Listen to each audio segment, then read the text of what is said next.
Hello សូមស្វាគមន៍មកកាន់វីដេអូមួយនេះដែលខ្ញុំនឹងចែករំលែកអំពីរបៀបនៃការបង្កើត Gmail account ដែល Gmail account យើងអាចយកទៅប្រើតាមតម្រូវការដូចជាការបង្កើត Facebook បង្កើត Apple ID បង្កើត Channel YouTube បង្កើតអ្វីផ្សេងៗតាមតម្រូវការជាច្រើនដែលយើងចាំបាច់ត្រូវប្រើ Gmail តោះអញ្ចឹងកុំឲ្យខាតពេលយើងចូលទៅមើលពីរបៀបនៃការបង្កើតទាំងអស់គ្នាដើម្បីបង្កើត Gmail មួយបានអ្នកនរគ្នាត្រូវតែមានលេខទូរស័ព្ទមួយដើម្បីទុក verify ជាមួយនឹង Gmail ជាការដែលល្អបំផុតអ្នកនរគ្នាគួរតែប្រើ SIM ដែលត្រូវយកទៅ verify ជាមួយនឹង Gmail ដាក់ក្នុងទូរស័ព្ទដៃដែលយើងបង្កើត Gmail នេះហើយ Gmail ដែលខ្ញុំបង្កើតរួចខ្ញុំនឹង login ចូលក្នុងទូរស័ព្ទដៃនេះផ្ទាល់តែម្ដងនៅលើ iOS ខ្ញុំប្រើកម្មវិធី Safari បើសិនអ្នកនរគ្នាធ្វើនៅលើ Android អ្នកនរគ្នាប្រើ Google Chrome ឬក៏កម្មវិធីផ្សេងៗទៀតក៏បាន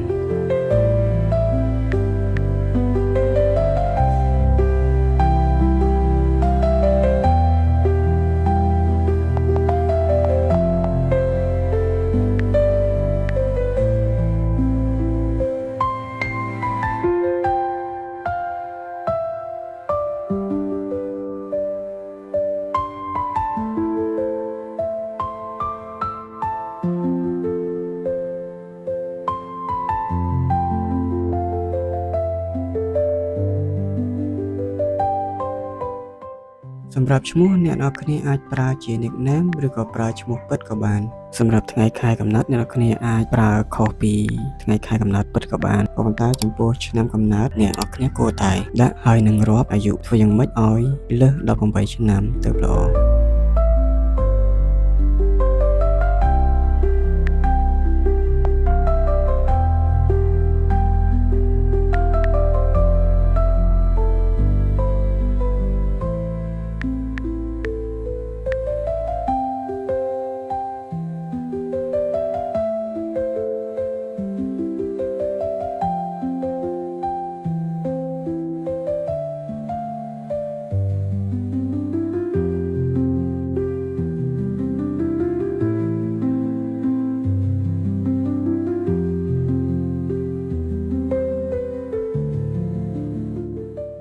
កន្លែងនេះដែរអ្នកនរគ្នាអាចជ្រើសរើស Gmail address របស់អ្នកនរគ្នាដែល Gmail ដាក់ឲ្យដោយស្វ័យប្រវត្តិក៏បានឬក៏អ្នកនរគ្នាអាចបង្កើតខ្លួនឯងក៏បានក៏ប៉ុន្តែបើសិនជាយើងបង្កើតខ្លួនឯងគឺត្រូវតែ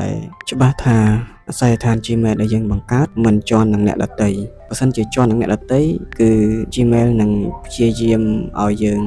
កែប្រែនិងបដូរម្ដងហើយម្ដងទៀតសម្រាប់ខ្ញុំគឺខ្ញុំជ្រើសរើសយកការវាបញ្ចូលអាសយដ្ឋាន Gmail ដោយខ្លួនឯង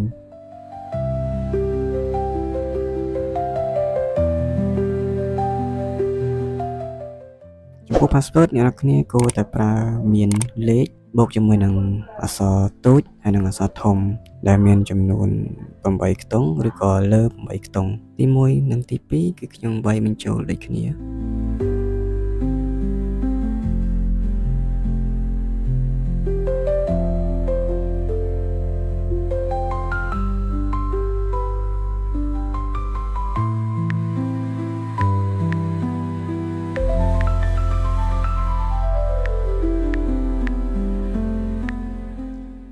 ដើម្បីបញ្ជាក់ថាយើងមិនមែនជា robot យើងត្រូវវាយបញ្ចូលលេខទូរស័ព្ទដែលយើងប្រើដើម្បី verify ជាមួយនឹងក្រុមហ៊ុនរបស់ Google ដើម្បី verify យើងគ្រាន់តែ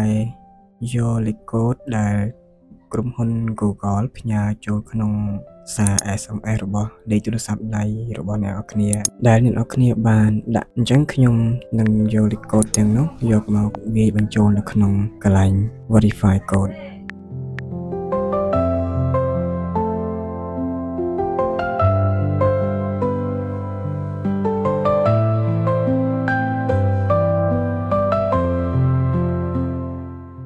នេះគឺជាឈ្មោះអាសយដ្ឋាន Gmail ដែលយើងបង្កើតបាន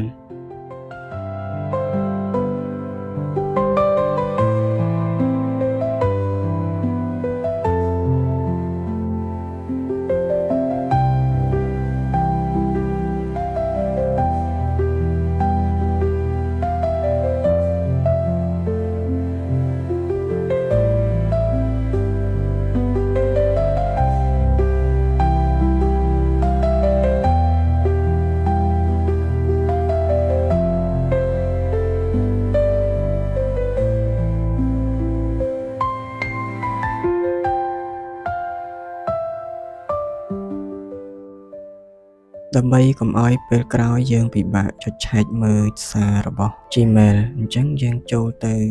login ចូលទៅក្នុង Gmail ទូរស័ព្ទដៃរបស់យើងតែម្ដង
បើអ្នកនរគ្នាចូលចិត្តវីដេអូដែលខ្ញុំចែករំលែកនេះសូមជួយ like និង subscribe ម្នាក់មួយផងសូមអរគុណអ្នកនរគ្នាដែលបានតាមដានទស្សនាវីដេអូនេះនៅពេលនេះហើយវីដេអូនេះក៏ដល់ទីបញ្ចប់ខ្ញុំបាទសូមអរគុណសូមជម្រាបលាជួបគ្នាវីដេអូក្រោយ Goodbye